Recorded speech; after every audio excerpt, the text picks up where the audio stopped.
Buongiorno a tutti, sono Emanuele Maria Sacchi.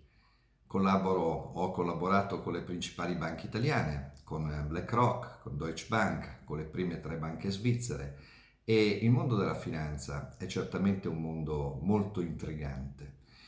C'è un punto che dobbiamo scoprire e svelare insieme oggi. Quando dialoghiamo con un cliente, molto spesso c'è un ospite inatteso, un ospite che non è nemmeno particolarmente gradito. Questo ospite misterioso, è il signor Paura. Il signor Paura spesso è seduto a fianco del cliente. Il signor Paura è il timore di fare delle scelte sbagliate, è il timore di affidare i propri risparmi a una persona o a un prodotto che non si rivela la persona o il prodotto vincente o giusto. E è umano avere questo timore, questa paura. Ogni tanto siamo noi con la nostra comunicazione che in modo ovviamente involontario invitiamo il signor Paura al tavolo del cliente. Ad esempio utilizzando alcune parole che dal mio punto di vista andrebbero assolutamente evitate. Ad esempio nella comunicazione finanziaria una parola spesso usata è la parola rischio e sappiamo tutti che per legge, per la Convenzione di Ginevra, siamo obbligati a misurare il profilo di rischio del cliente. È altrettanto vero che quando facciamo le domande al cliente gli diciamo signor Rossi, ho bisogno di fare alcune domande per misurare il suo profilo di rischio, 8 clienti su 10 di solito si irrigidiscono e dicono no, guarda, io veramente non voglio rischiare. Certo, abbiamo utilizzato una parola il cui significato è negativo, rischio, abbiamo creato una reazione negativa. A questo punto uno dice, sì, ho capito, ma io devo anche fare domande, tra virgolette, di questo tipo al mio cliente. Ovviamente sì, certo che c'è modo e modo di fare le domande. Ad esempio uno potrebbe dire, signor Rossi, nel suo interesse desidero fare alcune domande per misurare il suo profilo di investimento. È chiaro che più aumentano i rischi e più aumentano le possibilità, le probabilità anche di interessanti guadagni. Più si abbassa il rischio, più naturalmente aumenta invece la tutela e la sicurezza dei suoi risparmi. Come vedi, ho utilizzato 2 volte la parola rischio, tuttavia l'ho messa insieme a parole il cui significato è positivo: guadagno, tutela, risparmio. C'è modo e modo di comunicare e il nostro cervello, e questo ormai è scientificamente dimostrato, registra tutte le parole che ascolta. Quindi se utilizziamo parole il cui significato è negativo, a cui le persone associano fatti, esperienze o sensazioni negative, ad esempio rischiare, il cervello di chi ci ascolta traduce queste parole in energia negativa, creando spesso reazioni negative. Ad esempio, sai qual è la parola statisticamente più usata nel mondo del lavoro? Cioè nella vita professionale? È la parola problema. Problema è certamente una parola negativa. A nessuno di noi piace avere una vita problematica. Quando una persona o un collega ti telefona e ti dice ciao, c'è un problema, di solito non fai i salti di gioia, anche perché uno già ha i suoi problemi, ogni tanto arrivano anche quelli degli altri. Tutte le volte che utilizziamo la parola problema, noi stiamo diffondendo, comunicando qualcosa di negativo.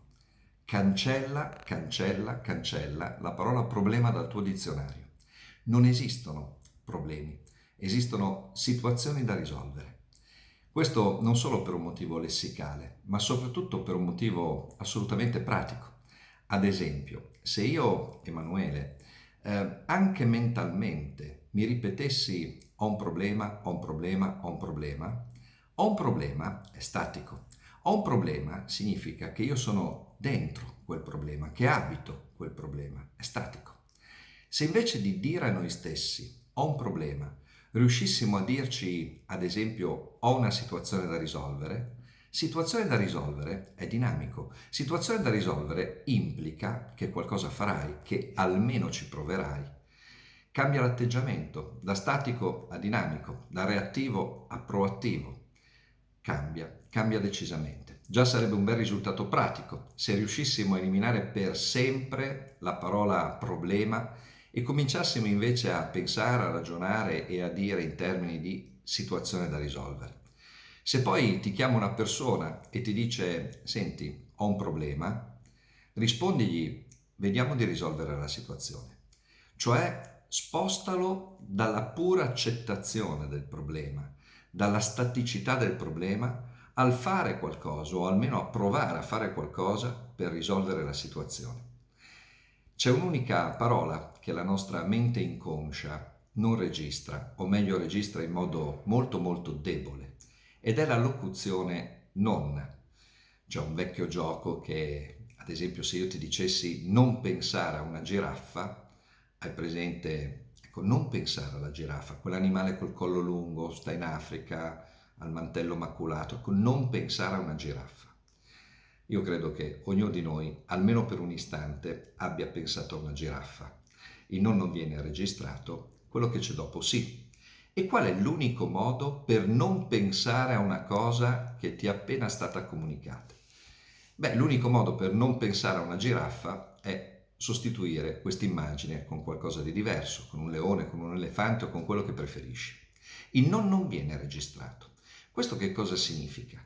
Che se dopo la locuzione non ci mettiamo una parola negativa, un verbo o un aggettivo negativo, la parola negativa è quella che stiamo realmente comunicando.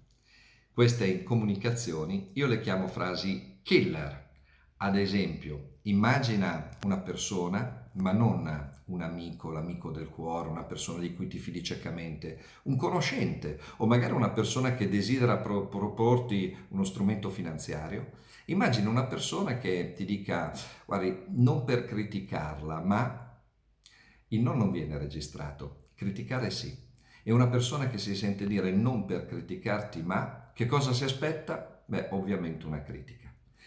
E uno che si aspetta una critica, che reazione avrà? Negativa. 8 su 10 di solito si chiude perché a nessuno piace essere criticato, 2 su 10 invece diventa aggressivo. Già comincia a pensare a come reagirà alla critica che puntualmente sta per arrivare. È una frase killer. Le frasi killer sono centinaia. Sono tutte quelle frasi, ripeto, dove dopo il non c'è un termine negativo. Ad esempio, non per far polemica, ma... E poi che cosa fai? Polemica. Oppure non per interromperla, però, e intanto ti ho già interrotto. Oppure non le farò perdere tempo. Tu lo dici a fin di bene, tu lo dici perché vorresti esprimere rispetto del tempo altrui, cioè l'intenzione è positiva. Solo che non le farò perdere tempo, il non viene registrato. Perdere tempo sì, questo è quello che stai comunicando. Sei un ladro di tempo. Oppure non per sfiducia nei suoi confronti, ma. Questa è tosta, eh? Oppure non per mettere in dubbio le sue parole, ma. Il non viene registrato. Mettere in dubbio le parole sì. Prova a dire a un bambino non mettere le dita vicino alla presa. La prima cosa che fa probabilmente è andare a curiosare vicino alla presa. Immagina di essere in aereo, il comandante sta parlando e dice buongiorno, è il comandante che vi parla, non vorrei creare inutili allarmismi e la gente ovviamente è già allarmata, giusto? Il comandante si rende conto che gli è scappata una frase killer, sente un po' di brusio in cabina, dice scusate, non vorrei creare panico ingiustificato e la gente nel panico. Il non viene registrato, quello che c'è dopo sì. Le frasi killer ogni tanto scappano in momenti decisivi di una trattativa, ad esempio alla chiusura. Immagina la situazione, il cliente è convinto, sta firmando, quindi anche tu sei felice. Lo sforzo è diventato un risultato, hai concluso una trattativa. E in quel momento meraviglioso, mentre il cliente sta firmando ed è anche soddisfatto della scelta fatta, tu decidi di dirgli una cosa. Accidenti, potevi startene zitto, lasciarlo firmare serenamente, invece no, non sai resistere, lui è lì che firma, tu lo guardi e gli dici non se ne pentirà.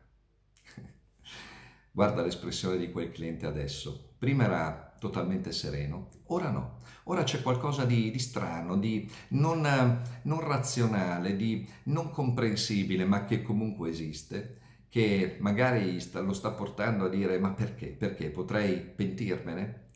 Queste sono le frasi killer. Tempo fa in una banca è arrivato il direttore, stavo firmando dei documenti, mi si avvicina e mi dice: "Ah, professor Sacchi, non si preoccupi, non nasconde nessuna sorpresa." Io non ci stavo minimamente pensando alle sorprese nascoste, ma quando mi ha detto non nasconde nessuna sorpresa, chissà come mai ho cominciato a pensare che potevano esserci sorprese nascoste. Ho letto tutto, ho letto tutto. Questi sono solo alcuni esempi di frasi killer. La comunicazione è importante e ora voglio rivelarti un piccolo trucco positivo, invece.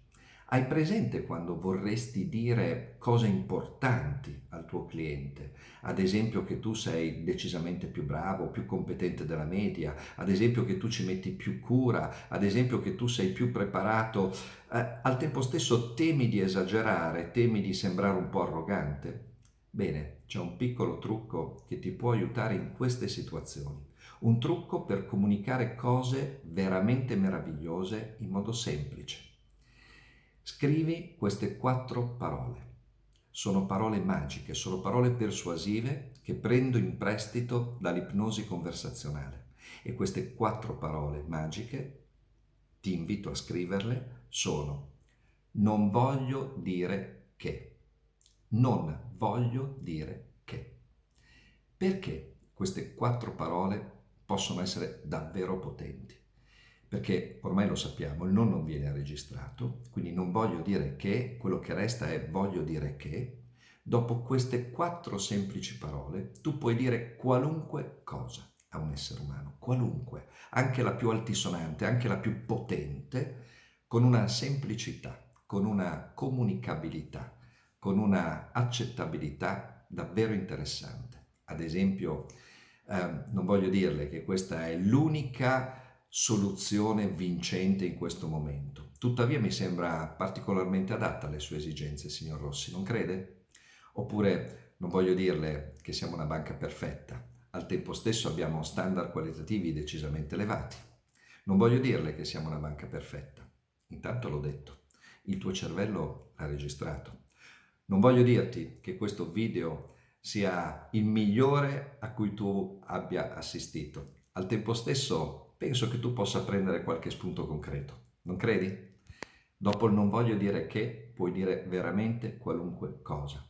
Quelle cose che senza il non voglio dire che probabilmente eviteresti di dire. Sono Emanuele Maria Sacchi. Ringrazio gli amici di Daniela che guardano questo video. Ci rivedremo probabilmente. Ti auguro soprattutto buona vita e ancora di più buon lavoro. A presto.